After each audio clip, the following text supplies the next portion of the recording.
Right, it's time to speak to Yorkshire head coach Anthony McGrath.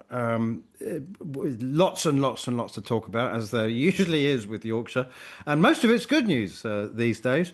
Except that, apart from all your overseas signings and local signings and retentions, Mags, let's start with a bit of bad news.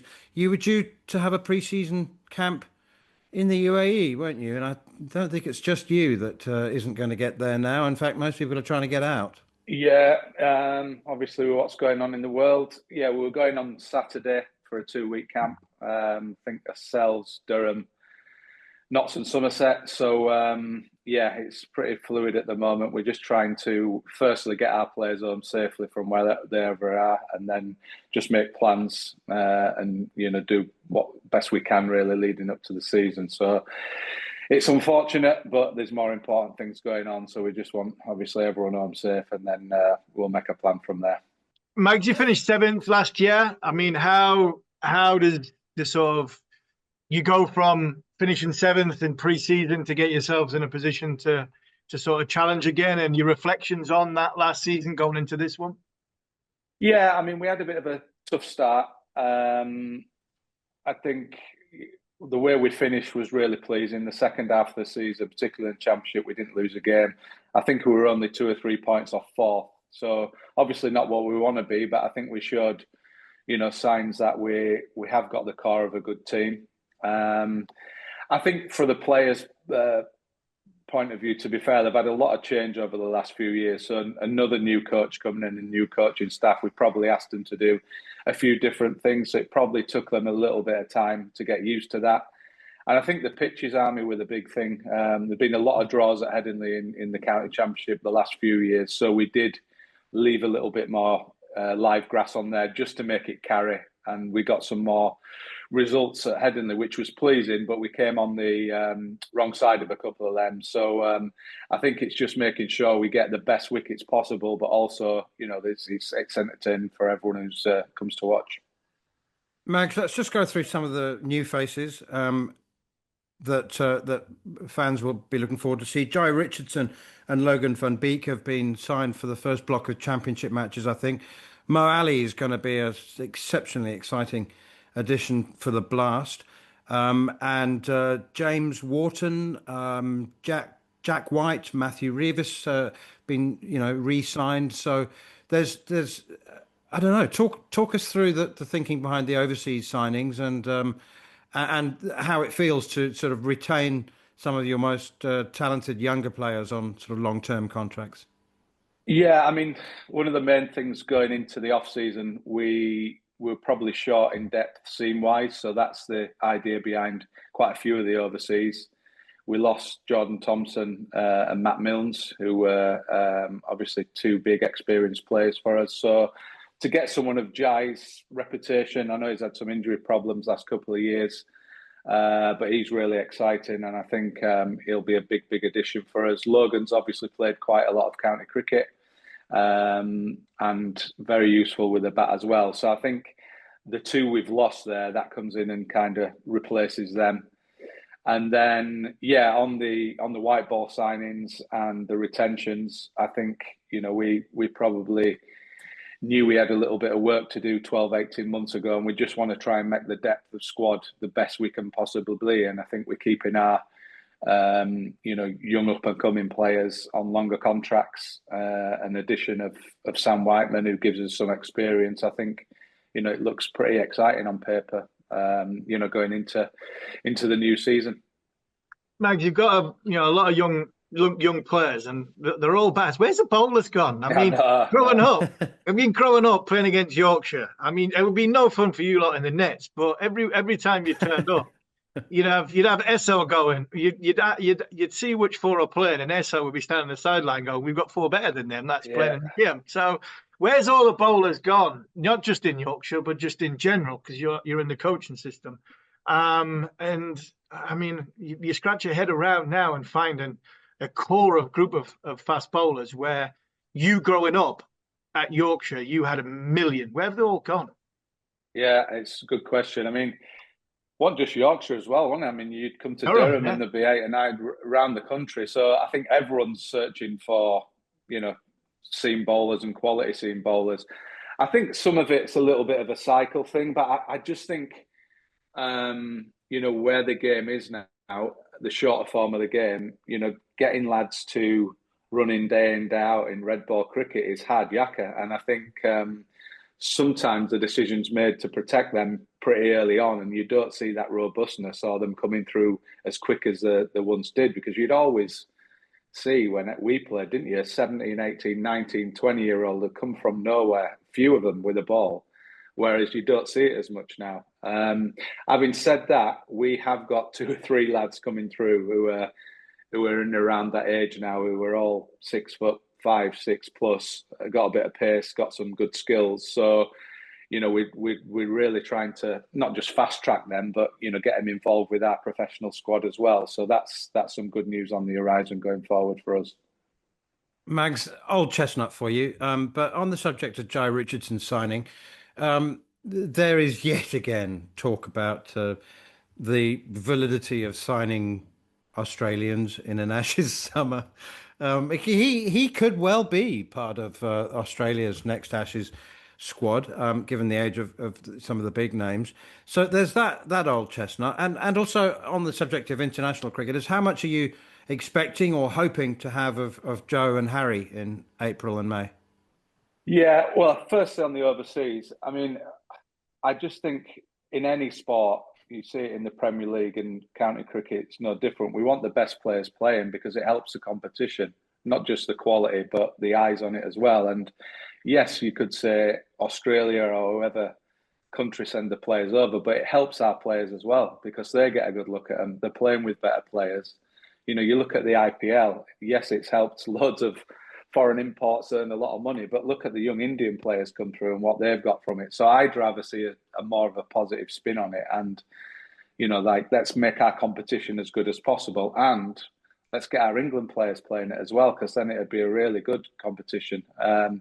So that's where I stand on that. And then with Harry and Joe, obviously Harry's busy at the moment with T20, so we're hoping to see both of them at some point. Obviously Harry's been busier than most in every format, so we'll have to see how his workloads are and how England decide. But I'm hoping that we'll see a little bit of both. But I haven't got a guarantee answer for you, unfortunately, as yet. Yeah, I mean, a simple answer from the Australian. And how good a player would you have been without Darren Lehmann? I mean, we had Mark Stoneman and 1 or 2 other young players feeding off Michael DiVinito. I mean, it's only an argument when we get beat the way we get beat. Yeah. So I mean, it's crazy. And as a coach and a director of cricket, it shouldn't be your problem or your issue. And I sometimes find that is it's an easy thing to say, but actually when people start to scratch the surface, the ability of the overseas player can make English cricket so much better, as long as obviously they're the right overseas player. And we'll see how Jhye Richardson goes. Another influential person, Mags, big signing for you. What it's going to be like to have Moeen Ali back in your dressing room along with Adil Rashid. Amazing. Yeah, I think it's a brilliant signing for the club. I really do. I think Yorkshire have struggled in T20. There's no shying away from that, and we were disappointing last year. So, I thought we needed probably 4 areas to fill. One was certainly a top 4 or 5 batsman who could bowl, and Mo's certainly that. A couple of power play and death bowlers, which we have, and an all-rounder. So to have Mo as being one of the best white ball players England have produced recently, not just his playing ability, but what he'll bring to our younger group, because we have got a younger group, who played last year. And if you can't learn off someone like that, then you're struggling. So he, gives us that left-hander in the middle. Like I said, he's bowling, everything that comes with it, and he's a great man as well. So it is so exciting, and we were, delighted that he chose Yorkshire really in the end. Mags, what does the club feel like after the last 3 years? I mean, it's been tumultuous, it's been controversial, it's been upsetting, there's been anger. has the bruising subsided? What does it feel like? Yeah, it's a difficult one for me because I've been away for 10 years, so I can only really comment on the last 18 months. But inevitably when that happens, there is a lot of change, but a lot of, unrest and ill feeling and all them kind of things. So it takes time, obviously. But from my personal point of view, I've loved it. I think there's some great people at the club. There really is, who just want to do the best for Yorkshire. And look, we all want to be better in all areas. And I know the club are trying so hard, to get back and be, a beacon in the community and all them kind of things. And we know that we've got a bit of a way to go, but I think from my point of view, which is the cricket, which you have a little bit of a control over, we're just trying to be, the best we can be, and hopefully we can continue to go on that upward curve. Mags, we've seen a hell of a lot. I mean, Manners has seen more than me and you, but we've been around for quite a while. We've seen the ups and downs of county cricket. You've been a player, senior player, coach, captain, the whole lot. Throughout your experience, I know what happened in the winter with Australia and the Ashes, and you get all these suggestions. But if a county cricketer, what's it like in the dressing room when you've been playing? When the England players come back, what's it like being as a coach when you get your England players being back? And how important is it that these England players do play county cricket to give them the best chance and fulfilling their skill sets at international level? It's huge because, I mean, I know there's so much, talks around how good county cricket is, does it serve a purpose? But everyone who's playing for England's come through the county system at some point. They always have and they always will. And we'll go back to overseas players. They love coming over and playing here. If they didn't think it was a good competition, people like Steve Smith, Labuschagne, we had Mayank, we had Abdullah last year, we had Will O'Rourke, so they're wanting to come and play red ball cricket. So that shows you what the competition's like. But to have our England players, obviously they're the example for our young players coming through. So anytime we get Adil, Harry or Joe back, and they all, want to play when they can, it's massive for us. But it's big for the competition because you want your England players playing in your domestic comp. You really do. As coaches, senior players, we've had Johnny back, Johnny Bairstow, which has been brilliant.